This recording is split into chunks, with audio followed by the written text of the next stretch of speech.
Hello guys, this is Ashish Mishra के मैं अपना चैनल योर्स मेडिकल लाइब्रेरी। तो गाइस, इसमें हम बायोकेमिस्ट्री के पहले टॉपिक आते हैं।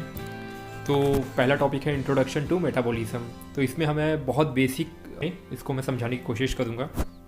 So let's begin guys. इसमें हम पहले कुछ डेफिनेशंस समझने की कोशिश करेंगे जो बहुत ही इम्पॉर्टेंट है आगे के लिए। तो मेटाबॉलिज्म नाम का मतलब ये होता है कि कोई भी एक लिविंग सिस्टम में जो बहुत अलग बहुत वाइड रेंज में जो केमिकल रिएक्शंस होते हैं उसको कलेक्टिवली सब मिला के मेटाबॉलिज्म बोलते हैं। इसमें बहुत सारे तरीके के रिएक्शन हो सकते हैं, मे बी कैटाबॉलिज्म, एनाबॉलिज्म, जिसको मैं आगे के स्लाइड्स में बताऊंगा।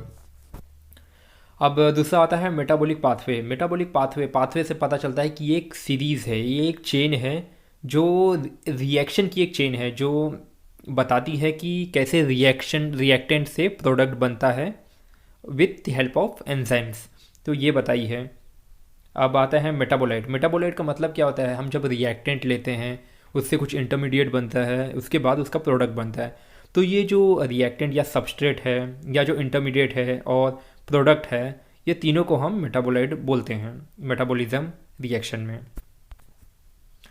अब आता है कि मेटाबॉलिज्म को मेनली दो कैटेगरी में डिवाइड किया है, कैटाबॉलिज्म, एनाबॉलिज्म। कैटाबॉलिज्म का मतलब क्या होता है? कैटा मतलब होता है कि ब्रेक डाउन, और बोलिज्म मतलब होता है रिएक्शन। तो ब्रेकिंग रिएक्शन होता है। तो जो कॉम्प्लेक्स मॉलिक्यूल्स होता है उसको सिंपलर फॉर्म में कन्वर्ट करता है और एनर्जी रिलीज होती है। मेरे बोलने का मतलब ये है कि जो कोई भी कॉम्प्लेक्स रिएक्शन होता है वो सिंपलर फॉर्म में कन्वर्ट होता है तो उसमें एटीपी जनरेट होती है, वो एटीपी एनर्जी के फॉर्म में कन्वर्ट होती है। वही एनाबॉलिज्म क्या होता है कि उल्टा बोल सकते हैं इसको, कि जो कॉम्प्लेक्स मॉलिक्यूल्स हैं वो बनते हैं सिंपलर मॉलिक्यूल से, मतलब सिंपल से कॉम्प्लेक्स फॉर्म होता है, ये बताया गया है। और हमें इसमें एक इम्पॉर्टेंट पॉइंट ये ध्यान रखनी चाहिए कि जो कैटाबॉलिज्म और एनाबॉलिज्म होता है इनके बीच में कोई एक पर्टिकुलर डिमार्केशन लाइन हम बना नहीं सकते। डिमार्केशन लाइन का मतलब होता है कोई भी एक लाइन हम इन दोनों के बीच में खींच नहीं सकते हैं। और इसमें एक और चीज़ बताई है कि बहुत सारे जो इंटरमीडिएट बनते हैं एनाबॉलिज्म और कैटाबॉलिज्म में, ये कॉमन होते हैं। और इसमें एक और चीज़ है कि जो एम्फीबॉलिज्म, इसका मतलब होता है कि कोई भी एक रिएक्शन हो रहा है उसमें एम्फीबॉलिज्म में कैटाबॉलिज्म एनाबॉलिज्म दोनों ही आते हैं। अब आता है कि हम इसको कैटाबॉलिज्म एनाबॉलिज्म को बता सकते हैं इस डायग्राम के फॉर्म में, कि कैटाबॉलिज्म में हम देख सकते हो कि एटीपी बन रहा है, एटीपी फॉर्म होता है, मतलब जो कॉम्प्लेक्स को सिंपलर फॉर्म में ब्रेक करेंगे तो वो एटीपी जनरेट होगी और वो एनर्जी पूरा प्रोडक्ट हो जाता है। और वहीं एनाबॉलिज्म में देख सकते हैं एनर्जी रिच कॉम्प्लेक्स मॉलिक्यूल बनते हैं जिसमें एडीपी प्लस इनऑर्गेनिक फॉस्फेट ये सब फॉर्म होते हैं, ब्रेक डाउन होता है एटीपी का एडीपी और इनऑर्गेनिक फॉस्फेट में। अब आते हैं कैटाबॉलिज्म में। कैटाबॉलिज्म में गाइस, इसमें जो बताया है कि ये कैसे ब्रेक डाउन होता है कॉम्प्लेक्स टू सिंपलर फॉर्म में, इसके 3 स्टेप्स होते हैं। सो पहला स्टेप है कि कॉम्प्लेक्स को उनके बिल्डिंग ब्लॉक्स में ब्रेक करना। जैसे कि फॉर एग्जांपल ले लिए कार्बोहाइड्रेट में जो पॉलीसेक्राइड्स होते हैं उसको मोनोसेक्राइड में ब्रेक होता है, lipid fatty acid and glycerol के फॉर्म में ब्रेक होता है, प्रोटीन अमीनो एसिड के फॉर्म में ब्रेक होता है। तो इसका कॉम्प्लेक्स टू बिल्डिंग ब्लॉक्स में ब्रेक होना। फिर उसके बाद दूसरा स्टेप आता है कि फॉर्मेशन ऑफ सिंपल इंटरमीडिएट।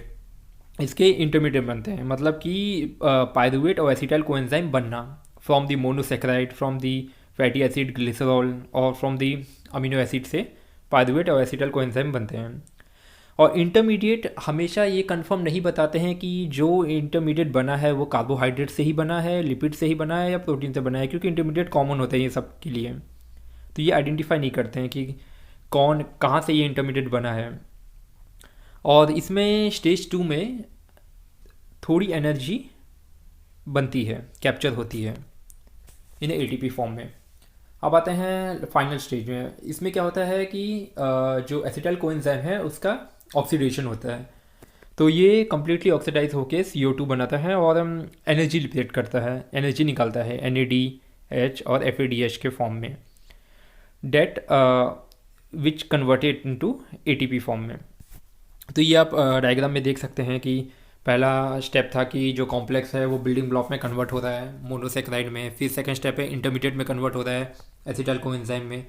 देख सकते हैं आपके इंटरमीडिएट फॉर्म कोई भी हो सकता है, कोई इंटरमीडिएट फॉर्म बताता नहीं है कि ये कार्बोहाइड्रेट है, लिपिड है या प्रोटीन है। फिर एसिटाइल कोएंजाइम लास्ट में उसका जब ऑक्सीडेशन होता है, फाइनल ऑक्सीडेशन, तो वो CO2 बनाता है और अलॉन्ग विथ ATP NADH और FADH2 प्रोड्यूस करता है।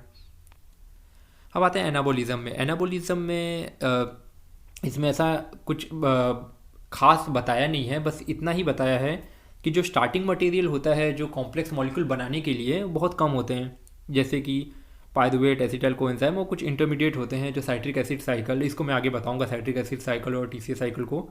तो इसके जो इंटरमीडिएट होते हैं वो, और एसिटाइल कोएंजाइम और पायरुवेट, ये सब एक इनिशियल मटेरियल हैं जो कॉम्प्लेक्स मॉलिक्यूल्स को बनाने में हेल्प करते हैं। और इसमें एक और चीज़ बताया है कि जो एनाबॉलिक रिएक्शन होता है वो एनर्जी पर डिपेंड होता है, एज ATP और GTP, और अलॉन्ग विथ रिड्यूसिंग इक्विवेलेंट जो NADPH है प्लस H+, इस पर डिपेंड रहते हैं। और इसमें एक और चीज़ है कि जो एनाबॉलिक और कैटाबॉलिक पाथवे है ये रिवर्सिबल नहीं होते हैं और इंडिपेंडेंट ऑपरेट होते हैं। ये इंपॉर्टेंट पॉइंट है, इसको नोट करना ज़रूरी है। और इसमें क्या होता है ना कि जो मेटाबॉलिज्म के बताने के लिए या उसको स्टडी करने के लिए बहुत सारे मेथड्स आए हैं। और इसमें क्या होता है कि जो मेटाबॉलिज्म हम इसको सेल में, टिश्यू में, ऑर्गन में, ऑर्गेनल्स में समझ सकते हैं, और इसका एप्लीकेशन आइसोटोप्स में भी होता है। और इसके जो प्रोब्स होते हैं, मेटाबॉलिक प्रोब्स, इनिबिटर्स और म्यूटेशन, ये सब हमें मेटाबॉलिज्म को समझने में हेल्प करते हैं। So guys, thank you so much. ये बहुत बेसिक इन्फॉर्मेशन रहा मेटाबॉलिज्म के बारे में। मैं इसको आगे के वीडियो में बहुत अच्छे से एक्सप्लेन करूँगा और डाइवर्सिफाई करूँगा। So thank you so much guys for your attention, and if you get any benefit from this please hit the like button and subscribe my channel.